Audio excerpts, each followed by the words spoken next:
మోదరీం గుణవతీం జ్ఞానేశ్వరీం జ్ఞానదాం ఇచ్ఛాజ్ఞానకృతిం మహీగతవతీం గంధర్వ సంసేవితాం శ్రీచక్రప్రియబిందుతర్పణపరాం శ్రీరాజరాజేశ్వరీం.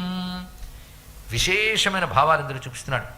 హ్రీం బీజ ఆగత నాద బిందు భరితం. హ్రీం బీజం అన్నప్పుడు ఏ నాదము బిందువు అందులో స్ఫురిస్తూ ఉంటుందో దానితో కూడిన తల్లివి నువ్వు అన్నారు ఇక్కడ. అంటే ఒక మంత్రం అనేటప్పుడు అందులోంచి ఒక నాదం ఉంటుంది. ఆ నాదానికి మూలమైన బిందువు స్పందన పాయింట్ అండి ఇక్కడ.